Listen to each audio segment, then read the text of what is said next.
Welcome to our second attempt at Job, and we're particularly looking at Satan's interaction with God and God's with Satan. So Satan, God, Job, you and me. That's kind of going to be what we're looking at. And because it's some really serious stuff and takes a lot of thought, I've actually come up with some notes and I'm going to follow them. Have a pen ready so you can jot down a number of Bible references that I'll be referring to. I've got a cup of tea today. Okay, so the plan was that you would read Job 1, 6 to 12 and chapter 2, verses 1 to 8. The first thing I want to say is this is not a game between God and Satan. It is part of a cosmic battle.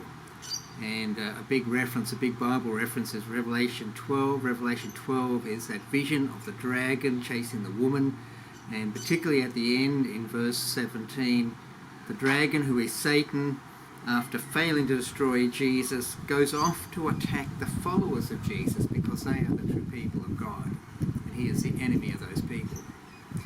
Another Bible verse is Ephesians 6, verse 12. That our fight is not against flesh and blood, but against principalities and powers, our spiritual dark forces. So look that one up as well. And a third one here is 1 Peter 5, verse 8, where it talks about the devil being like a roaring lion looking for someone to devour. So Job is in exactly the same position as you and I are, as true children of God.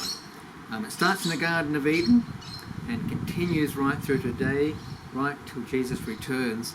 And a good cross-reference to the Garden of Eden is Genesis 3:15 in particular. So, in this section, what Satan is kind of saying is, of course he honours you with his lips. He's living the dream. His life is perfect. His life is wonderful. The accusation is Job's so-called faith is simply shallow materialism and it's not the real thing. So God says back to Satan, in my paraphrase, okay, take away all those blessings and you will see the work of my grace in his life. That what is happening in Job and his faith inside of him is the gift of grace and it cannot be destroyed. A good New Testament link for us here is from 1 John chapter 4, verse 4. You, dear children, are from God and have overcome them, because the one who is in you is greater than the one who is in the world. That is, the one who is in us, is greater than he who is in the world, that is Satan. So, the first big picture thing I want to say is this is not a game between God and Satan. It is part of this ongoing cosmic battle that's spoken of in Scripture. Second is, Satan is on a chain. So it's not a game, and second, Satan is on a chain. He has to get permission to do harm, and he has limits set upon him by God. So it's not a game, and Satan is on a chain. And the third thing I want to say is about Jesus and Satan, even though it's not in the text. Jesus is in the business of defeating Satan. And that's why Satan hates Jesus and tried to destroy him at his birth, and that's why he hates you and me as well.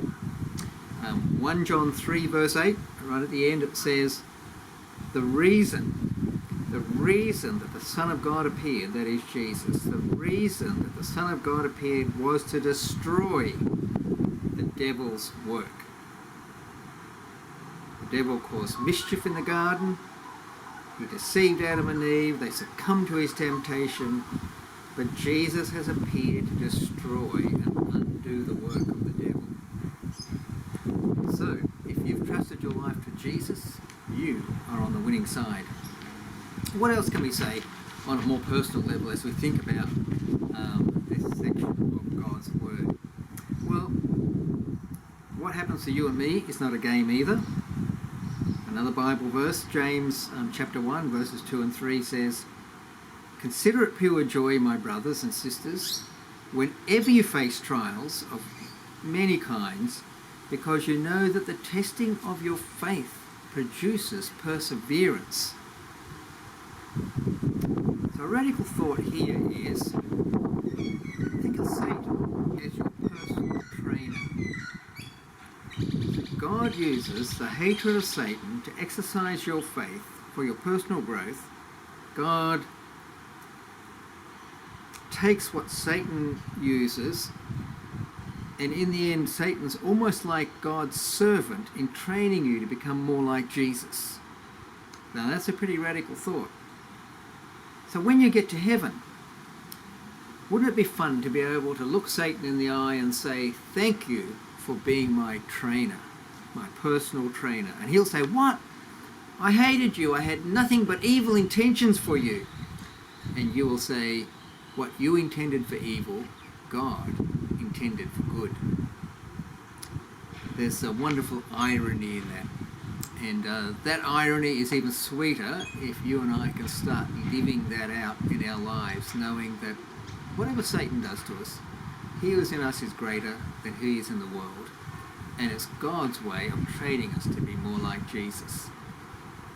Okay, well, I hope that reflection helps you deal with a fairly difficult part in Scripture that has a lot in there for us to think about. And hope to see you back soon, and we'll look at Job's initial reaction to the things that Satan did to him. Catch you later. Don't forget your cuppa.